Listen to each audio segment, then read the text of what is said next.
What's up, Goblins, and welcome back. My name is Heather, and I'm the host of the Aether system.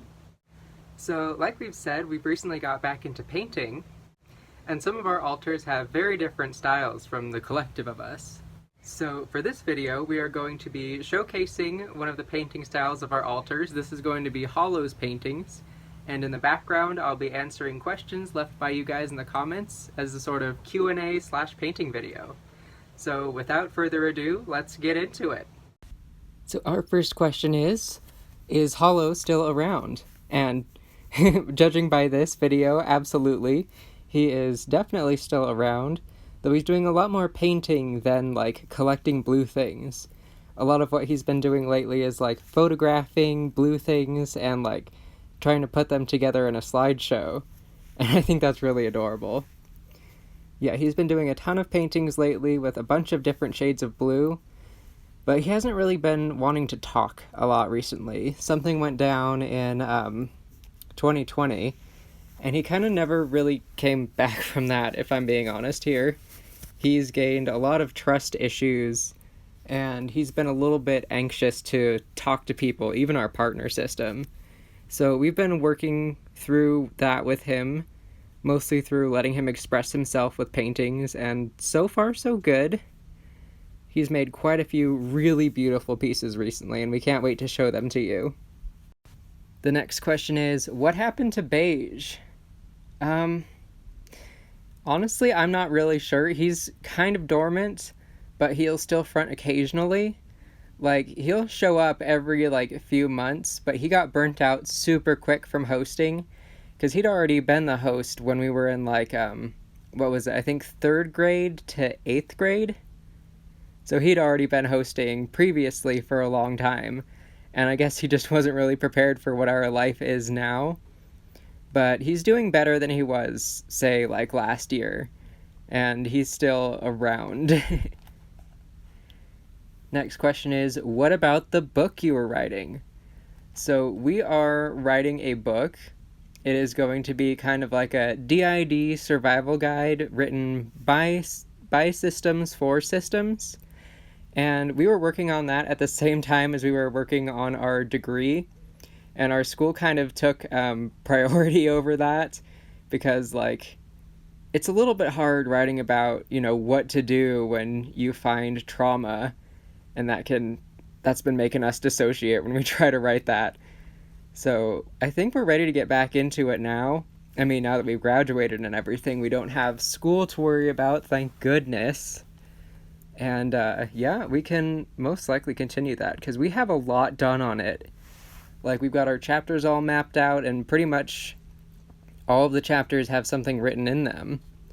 So it's just waiting on our laptop for us both to pick it back up. But it's going good. What we have so far, I think, is pretty darn good. And yeah, that's going to be sweet when we finish that. Honestly, we'll probably go back to it for ourselves for future use.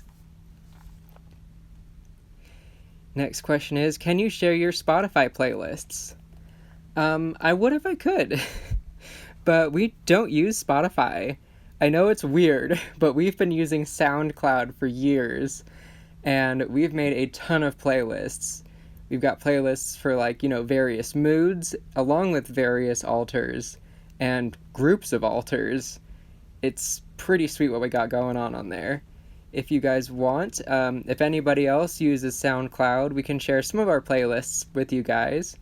We won't share everything, of course, because some altars have their names on the playlists, or just really weirdly titled playlists. But we've got some that we would love to share. Especially Jordan's. All of his music is, super motivational, and it makes you feel like an absolute badass, and I love it. But yes, we don't use Spotify, we use SoundCloud, and if you want to, please let us know in the comments, and we can share it with you. Next question is, how is the Goblin Queen doing? Definitely want to see her again in a video. She's doing pretty darn good. She is still up living with my dad, sort of God, how far away is that? About 4.5 hours from us. She lived with us for a year when she was taking a gap year between high school and college, And I think she's currently studying to become a traveling nurse, which is wild. We're so proud of her. We never would have expected her to do that, like, medical sort of thing, and we're so proud of her. Yeah, I bet she's gonna do super well in that. And then we've got, have you guys thought on doing altar updates? We've thought about it, but we don't know who to update on. Like, a lot of us have been through a lot of changes within the past few years, and we would definitely be interested on updating. We just want to know, like, where to start, because there's so many of us, and we're all kind of just ever-changing people. Kind of just like how regular people are. Like, we'll go through our individual developments and such, and come out a completely different person. So, yeah, who would we start with? What ideas do you guys have? Who do you want to hear about? Because, yeah, like, I'm still fairly new in this system, so it's kind of hard to, like, remember everyone's history and what they have gone through. I get bits and pieces, but, like, not everything. So, yeah, they would be the best to tell their stories themselves, and, yeah, we'd be down to do that. Next one is it possible for twin altars to form? Definitely. Absolutely. We've come across quite a few systems who have twin altars in their system, and we also have twin altars. We're not positive exactly what causes them to form. I guess one thing would be, like, if what the individual is going through is too much for a single altar to handle, so the brain has to split off two. Or they hold very similar memories, or one altar splits into two, but they're like twins.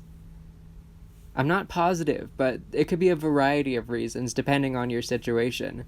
But yes, twin altars are entirely possible. Next one is, how is married life with the change of host frequently? This one is interesting.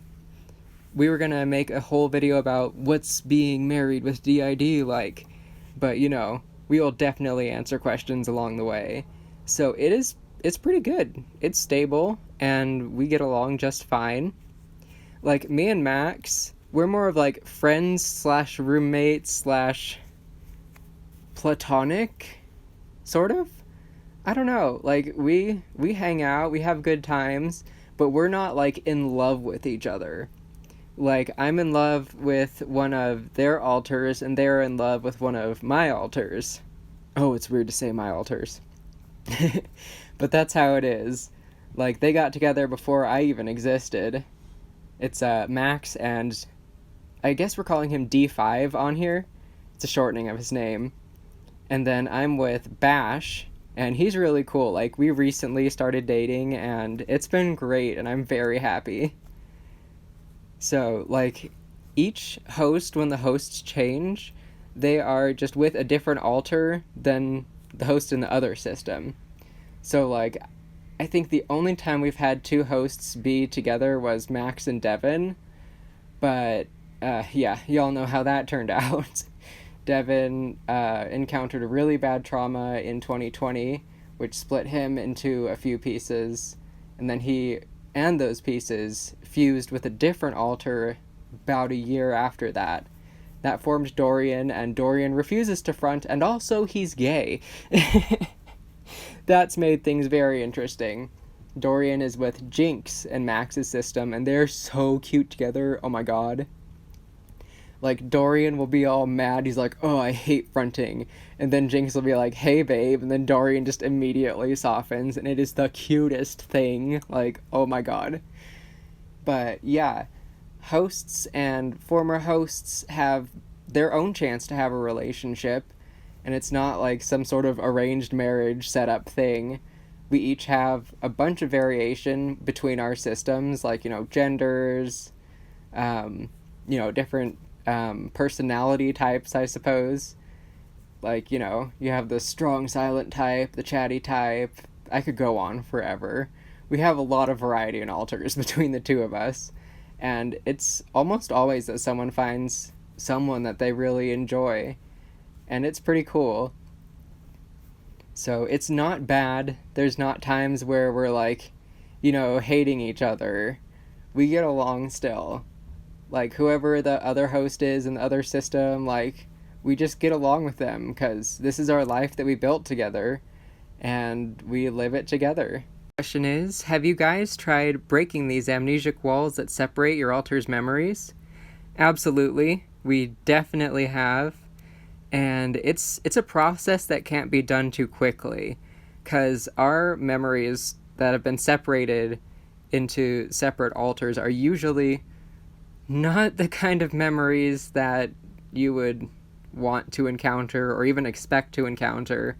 A lot of them are really severe trauma things, and sometimes they can be really hard to deal with. So we've been taking it slowly. Like, we've been still on the search for a decent therapist. Like, getting a good therapist in a small town is not an easy task. So we are in the process of that, and we've kind of been on our own for a lot of our journey. But we've been making it work, not doing it too quickly and giving ourselves time to breathe between times of searching for memories. But we gradually have been. And from what we've discovered, I don't think that final fusion is an option for us because these memories are too horrific for one altar to hold. Like, one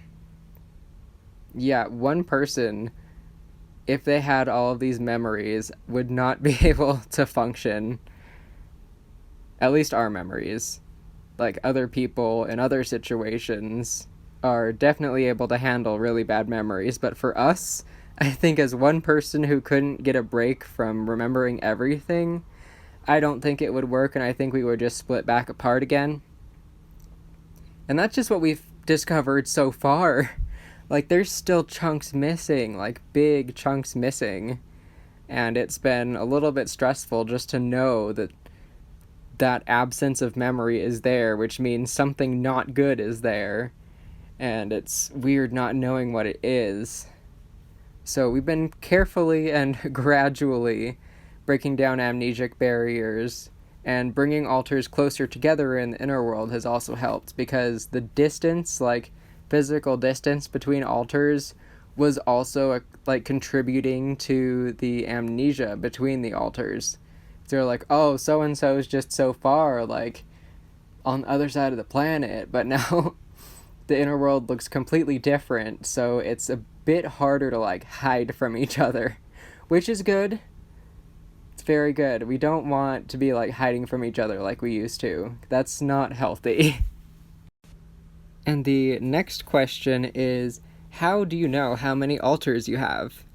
And this is an interesting question. This is going to vary by system, because pretty much every system has a different number of altars, and finding out about them is a different process for everyone. Some systems will have a much easier time than others, because they just won't have as many as, some others. We've got a few hundred at the moment. We can't have an exact number because we don't know exactly how many altars are in the system. We can kind of only roughly ballpark it because we've been experiencing so many large fusions of many fragments that it's hard to pin down an exact number, so we kind of just don't. We've got a simply plural, but that doesn't always work, and not everyone is on that. And that takes a lot of time. We've got 200-something altars written down in there with their profiles and such. Simply Plural is a really good app for people with dissociative disorders where you have altars, because you can make little profiles for each altar, and they will include details about who they are, likes and dislikes. There's little spaces to write everything, and it's pretty helpful. You can change who's fronting and have front logs and even leave notes for each other on there, and I really enjoy it.